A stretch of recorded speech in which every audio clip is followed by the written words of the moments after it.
పొటన్స్ ముందుగా ముగ్గంకాయ కూరలోకి ఇలా కోసుకోవాలి. వంకాయలకి ఎలా కోస్తాం ఇలాగా కోసుకోవాలి.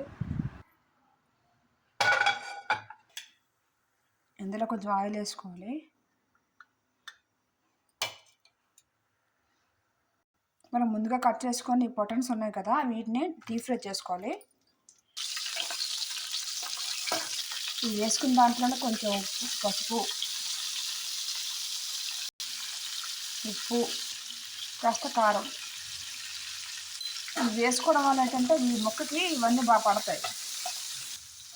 ఈ పొటన్స్లో ఏంటంటే ఎక్కువ వాటర్ శాతం ఉంటుంది కాబట్టి ఈ తిన్న వాళ్ళ ఇమ్యూనిటీ పవర్ కూడా పెరుగుతుంది. దీనిపైన మూత పెడితే కాస్త పెరుగుతుంది. అలాగా ఇవి 2 టమాటా పళ్ళు తీసి టమాటా పళ్ళు ముద్ద చేసుకొని ఉంచుకోవాలి. ఇవన్నీ ఒక ప్లేట్లో తీసుకుని ఉంచుకోవాలి. ఆవాలు,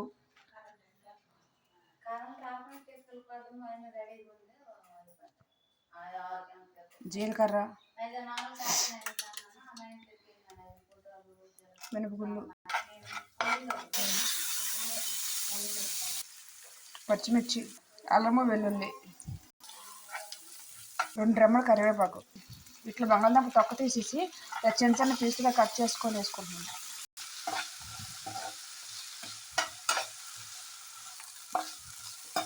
బంగాళదుంప కొంచెం కలర్ మారింది కదా, ఇందులో మనం ముందుగా పేస్ట్ చేసుకొని టమాటా పేస్ట్ వేసుకోవాలి.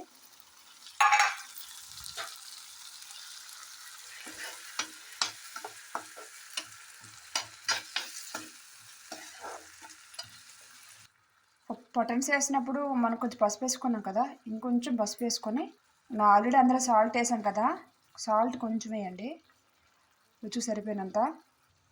నేను ఆల్రెడీ కారం వేసాను కాబట్టి కొంచెం కారం ఇప్పుడు వేసుకోవడం వల్ల ఏంటంటే బంగాళదుంపకు బాగా ఉప్పు కారం పడుతుంది కదా. ఇందులో జీలకర్ర పొడి 1 స్పూను, ధనియాల పొడి 1 స్పూను వేసేసి బాగా కలపాలి. ఇట్లా దీనిపైన మూత పెట్టాలి. అది ఎలాగ అవుతుంటుంది. ఇంకో పక్కనేమో మిక్సీ జార్లో కొన్ని జీడిపప్పు పలుకులు, చిన్న కొబ్బరి ముక్క, ఈ 2 వేసిన తర్వాత వీటికి మిక్సీ పట్టాలి.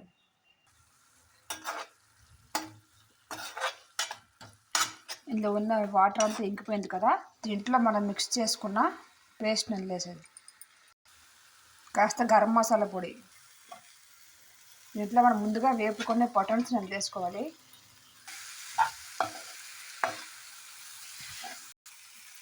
దీంట్లో గ్రేవీకి సరిపోయినంత వాటర్ వేసుకోవాలి.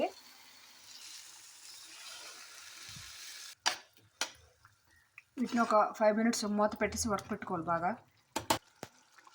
రెడీ ఫ్రెండ్స్, ఎంతో టేస్టీగా ఉన్న బంగాళదుంప పొటన్స్ కర్రీ రెడీ.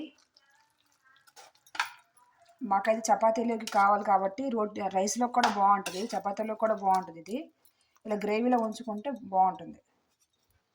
దీన్ని సర్వింగ్ బౌల్ తీసుకుని రెడీ చేసుకుంటాడు. ఒకసారి మీరు ట్రై చేయండి. మీకు ఎలా వచ్చిందో కామెంట్ చేయండి, లైక్ చేయండి, షేర్ చేయండి, సబ్స్క్రైబ్ చేయండి. Thank you.